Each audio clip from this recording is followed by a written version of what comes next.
Assalamualaikum warahmatullahi wabarakatuh. Di video kali ini saya akan membandingkan dua buah konsol next gen dari Xbox. Dan untuk di sebelah kiri saya, ini adalah Xbox Series X. Untuk sebelah kanan saya adalah Xbox Series S. Dan perlu kalian ketahui, untuk semua yang ada pada video kali ini adalah murni pendapat saya. Jadi apabila ada kekurangan atau kesalahan, silahkan kalian ralat pada kolom komentar video ini. Oke, kita mulai saja. Yang pertama dari segi harga, untuk dari Xbox Series S, ini termurah di pasaran saat ini adalah 4,8 juta rupiah. Sedangkan untuk di Xbox Series X, paling murah adalah sekitar 10.600.000 rupiah. Jadi untuk harga Xbox Series X ini 2 kali lipat lebih mahal dibanding Xbox Series S. Lalu perbandingan kedua adalah dari desainnya. Bisa kita lihat ya, untuk bentuk dari Xbox Series X ini jauh lebih besar banget dibanding Xbox Series S. Dan untuk beratnya, Xbox Series S ini adalah sekitar 4,2 kg, sedangkan untuk di Xbox Series X adalah 9,8 kg.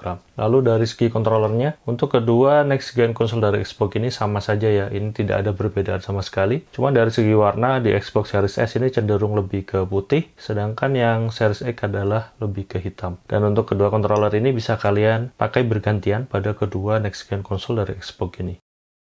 Lanjut untuk perbandingan dari desainnya. Jadi untuk bagian atasnya itu seperti ini ya. Pada bagian pojok kanan atas di sini ada logo Xbox. Begitu pula dengan Xbox Series S, di sini ada logo Xbox. Lalu untuk di Xbox Series S, untuk ventilasi keluarnya udara panas terletak di bagian atasnya berbentuk bulat seperti ini. Sedangkan untuk di Xbox Series X ini polos gini aja ya. Lalu kita akan cek bagian samping atasnya. Untuk Xbox Series X, jadi bagian atasnya seperti ini, ada ventilasi keluarnya udara panas yang bentuknya besar banget. Lalu dengan sentuhan cat ya berwarna hijau yang bisa kalian lihat samar-samar di sini. Ini keren banget. Lalu pada Xbox Series S ini ada juga ventilasi udara panas, namun terkesan standar aja ya, biasa aja seperti ini. Lalu kita akan cek bagian samping bawahnya. Jadi terdapat 4 buah bantalan kaki karet ya. Bentuknya ini bulat, sedangkan pada Xbox Series S ini ada 4 buah juga, namun bentuknya lonjong seperti ini. Dan di sini ada sedikit tambahan ventilasi keluarnya udara panas. Lalu kita akan cek untuk bagian samping kirinya. Pada Xbox Series X terdapat buletan besar ya. Ini fungsinya sebagai kaki stand ketika kita taruh secara berdiri. Dan di bagian pinggirannya di sini ada lubang-lubang untuk ventilasi keluarnya udara panas. Pada Xbox Series S di sini juga terdapat 4 buah bantalan kaki karet untuk kita taruh secara berdiri. Dan ada juga ventilasi keluarnya udara panas yang bentuknya ini standar aja seperti ini. Lalu kita akan cek bagian belakangnya. Jadi untuk lubang-lubang dari kedua konsol ini sama saja ya, seperti ada lubang power, kabel power, ini juga ada. Lalu ada lubang pengaman kunci, di sini juga ada. Lalu 2 buah port USB, ini juga ada. Lalu port LAN, dan juga port storage expansionnya juga ada, dan port untuk HDMI-nya. Jadi sama saja ya. Dan perbedaan dari segi model dan fisiknya bisa kalian lihat sendiri seperti ini ya. Untuk di Xbox Series X ini lebih banyak banget untuk ventilasi keluarnya udara panas. Lalu lanjut kita akan cek bagian depan. Jadi untuk di pojok kiri bagian atas ya terdapat tombol power sekaligus logo dari Xbox. Lalu di bagian kanan bawah di sini ada sebuah port USB dan sebuah tombol untuk pairing dengan controllernya. Dan yang berbeda di sini, pada Xbox Series X terdapat tempat untuk memasukkan Blu-ray disc dan sebuah tombol eject. Sedangkan pada Xbox Series S, karena ini adalah murni digital ya, jadi tidak ada port untuk memasukkan atau lubang untuk memasukkan Blu-ray disc-nya. Dan lanjut kita pada perbandingan ketiga, yaitu dari segi hardware spek. Untuk spek hardware-nya untuk Xbox Series X ini tentunya lebih buas ya dibanding Xbox Series S, dimana untuk skornya itu bisa sampai 12 teraflops, sedangkan untuk Xbox Series S adalah 4 teraflops, dan ini 3 kali lebih cepat ya dari Xbox Series S.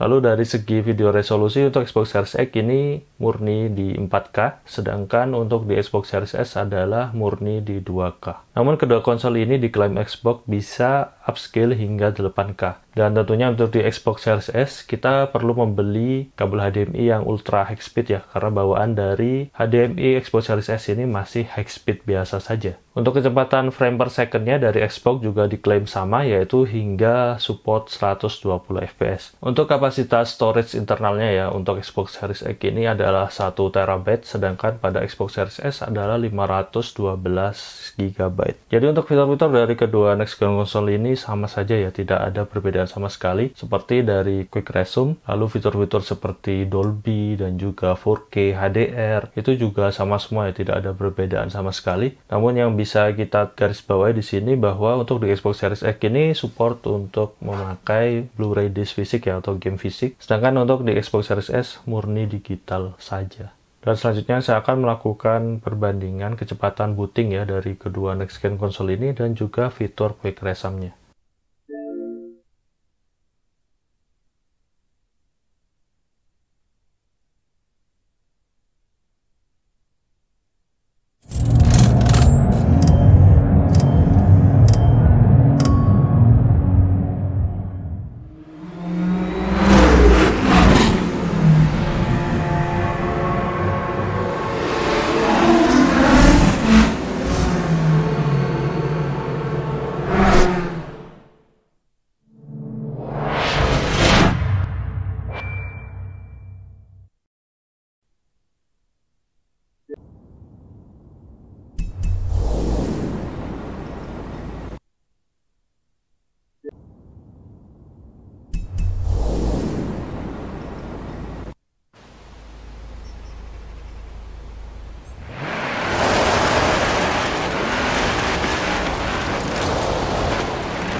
Oke, dan kesimpulan dari perbandingan ini, untuk fitur-fitur dari kedua jenis Xbox Series X maupun S ini ya, terasa sama saja, tidak ada perbedaan sama sekali. Dan untuk grafis juga tidak terlalu terlihat ya perbedaannya, karena memang Xbox melakukan penyesuaian, sehingga dari kecepatan booting lalu grafis itu terlihat seperti tidak ada perbedaan sama sekali. Namun apabila kita perhatikan, ya memang untuk di Xbox Series X ini jauh lebih detail ya untuk grafisnya dibanding Xbox Series S. Dan untuk urusan grafis juga, kalian apabila bermain pada upscale 4K ya, saya saranin sih mengganti dengan HDMI yang ultra high speed, jangan memakai kabel HDMI bawaan dari Xbox Series S-nya. Karena untuk kabel HDMI bawaan dari Xbox Series S ini mentok di 2K saja. Dan overall untuk urusan grafis, saya sih lebih sangat merekomendasikan kalian membeli Xbox Series X dibanding Xbox Series S. Kenapa? Karena banyak beberapa game itu yang berjalan lancar banget ya, smooth dan grafisnya keren banget pada Xbox Series X. Dan mungkin untuk di Xbox Series S ini grafisnya lebih worth it ya apabila kalian tidak memainkannya pada resolusi 4K. Jadi bisa kalian ambil pada resolusi Full HD ataupun 2K-nya saja. Dan kesimpulan kedua dari segi harga, jadi untuk Xbox Series S ini adalah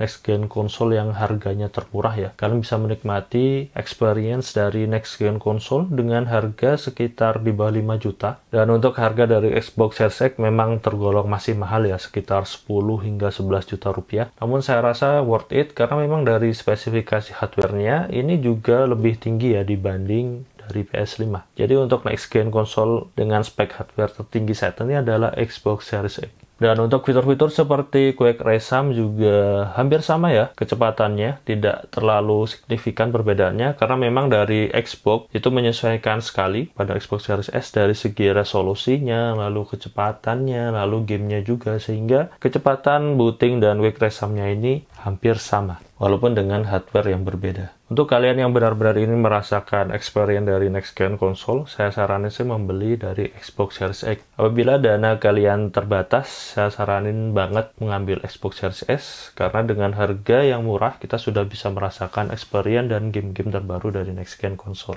Namun sayangnya untuk Xbox Series S ini sangatlah tergantung dengan internet karena dia full digital ya. Sehingga kalian memerlukan internet untuk mendownload dan menginstal game pada Xbox Series S. Dan satu lagi untuk kapasitas storage-nya dari Xbox Series S ini saya rasa kecil ya. Kenapa 512 GB itu kecil? Karena untuk game-game next gen konsol itu rata-rata 100 GB lebih hingga 200 GB lebih ya. Jadi untuk kedepannya 512 GB ini hanya cukup untuk 2 hingga 3 game saja. Jadi saya saranin sih kalian membeli tambahan storage eksternal ya, seperti hard disk eksternal ataupun storage expansion dari Xbox-nya. Oke, dan gitu aja untuk video perbandingan kali ini antara Xbox Series S dengan Xbox Series X, dan semoga informasi ini bermanfaat. Jangan lupa like dan subscribe channel ini, beri kritik dan saran membangun di kolom komentar. Terima kasih telah menonton. Wassalamualaikum warahmatullahi wabarakatuh.